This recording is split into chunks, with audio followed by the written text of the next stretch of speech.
Hey there, and welcome to the Windsor Star News Cafe. I'm Kristy, and I'm here with Don McArthur. Okay, man, it was a big night last night for the NDP, and specifically, man, for Percy Hatfield. He won in a cakewalk. Yeah, it wasn't really a huge surprise. From the very start, he was kind of predicted to be the runaway for this, and that he was. He actually won the election with 61% of the votes. He had a total of 15,694. PC candidate Robert DeVertai, he had 20% with 5,149. Liberal candidate Jeevan Gill had 12% with 3,057 votes. Now that's really sort of like the backstory here, man, is how the mighty have fallen. Like, Duncan, second most powerful man in politics in Ontario, held that riding since 1995, as the Liberals, and then boom, Hatfield came in with that name recognition, right? That's what everyone is saying, and he just trounced the field. But the Liberals, how the mighty have fallen. The PCs, for the first time, like in that riding, Robert DeVertai, congrats, man, second place. Yeah, absolutely. And it was interesting, Duncan was on hand last night for the election results, and he had an interesting take on this as well. He kind of said that by-elections don't mean much. That is the general election, so he's already looking forward.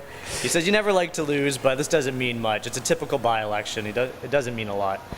So what's he going to say, though, right? I mean, he kind of painted it into a corner. I mean, Vanderdolen takes a different tack, and a lot of people have taken a different tack and said, actually, this is the comeuppance, for Kathleen Wynne and the Liberals and the gas plant controversy and all this arrogance and power and this and that and sort of the legacy of McGuinty. Now the Liberals, because they won, there was 5 elections yesterday. The Liberals won 2 seats province-wide. The NDP also took 2 seats, including Windsor-Tecumseh and in London there.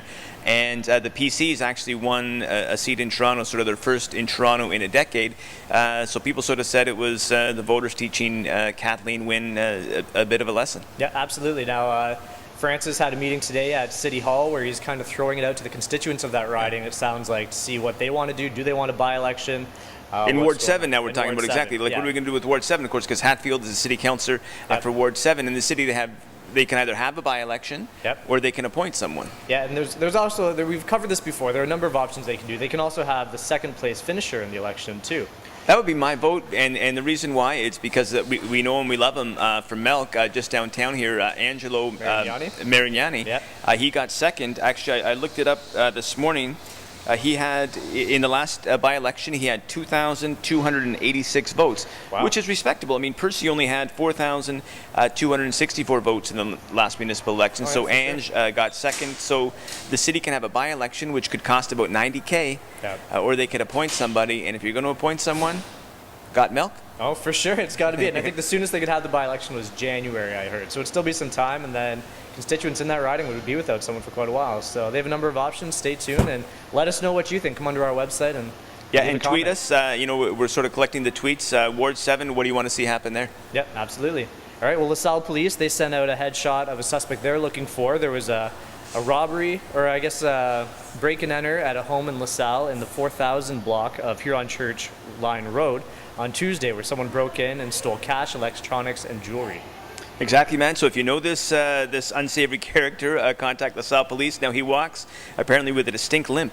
Yeah, that's it. He's about 5'10" to 6 foot tall. He has a medium but muscular build. Take a look at the picture. See if you recognize him. If you do, make sure to call Crime Stoppers. Of course, it's 258-TIPS. Okay. Speaking of pictures, man, we have quite a gallery we're going to show you here of a house that if I would have gone to law school, I might have been able to afford. Yeah, it's pretty interesting. The owner that we talk about in the story, it's on Elm Grove here, right in Lakeshore. Yeah, Russell Woods. Yeah, she's actually a designer. She was able to do this. It's not the first house that she's flipped, but it's listed right now, and it's potentially the most expensive home ever sold in the Windsor area. They looked it up. They've never seen anything to go for about $7 million. Now, the pictures are beautiful. It has its own butler kitchen, limestone finishes, walnut, 6 fireplaces, 2 kitchens, a 4-car garage. It has everything. 9 bathrooms. 9 bathrooms. It's spectacular, as you can see. Now, the realtor who's listing this is from Toronto. He says he calls it a masterpiece of design and quality. Yeah. And likens it to the Palace of Versailles, the Sun King's Palace. Yeah, you know, exactly. Like He said it's comparable to. He says it might be the nicest piece of real estate in southwestern Ontario at this moment. Now we should be, accurate here. Like, 7 million is overstating it because pricing is everything. It's actually 6,995,500. That's right. So you're getting a deal. Not in case you think 7 million's too steep. It's a little steep.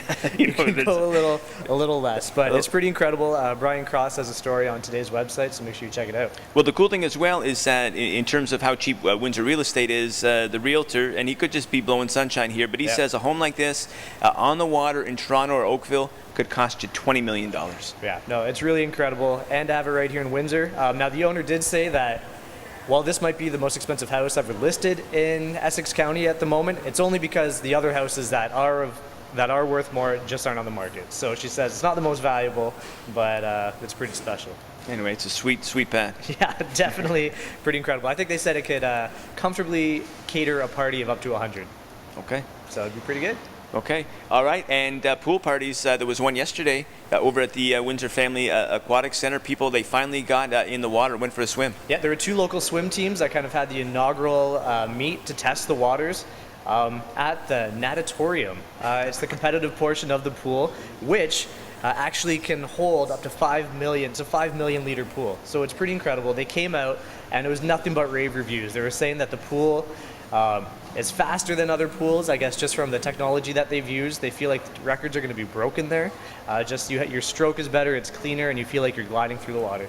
Yeah, we've got some great pictures of this. Of course, this is for the International Children's Games coming up in a couple of weeks. There's going to be over 200, actually, it's going to be 278 swimmers that are going to be taking part in swimming events on the big boards outside the Star. Right now, we're playing a loop of this cool little video that Jay did. Yeah. If you haven't seen it, just come on, stand on the corner, have a look. It's quite an impressive sight. Yeah, absolutely. Now, after yesterday's meet, the competitive pool will be closed until August 14th until the International Children's Games. And then from there, it'll close down again once that's finished, and then it's expected to be open to the public in December. Cool. So you can jump in then. Okay, some stuff to look for later on. Windsor Police, they're having a blitz this weekend with their police boat out on the water. Make sure people are wearing life jackets. Dan Janice and Joel Boyce, they're doing a story on it today. Heading out to Lakeview Park Marina, talk to the police. And also we got a great little story coming out of the Humane Society, and someone's adopting... Wilson. Is it Wilson? I'm pretty sure it's Wilson, yeah. He was a dog that we wrote about before. He came in grossly underweight. They said he had no pre-existing conditions other than just being underfed, that he was just being starved, and he's more than double his weight. And yeah, he was adopted today, so we should have some good picks from that. Awesome. All's well that ends well, and drop by and see us at the WinStarCafe.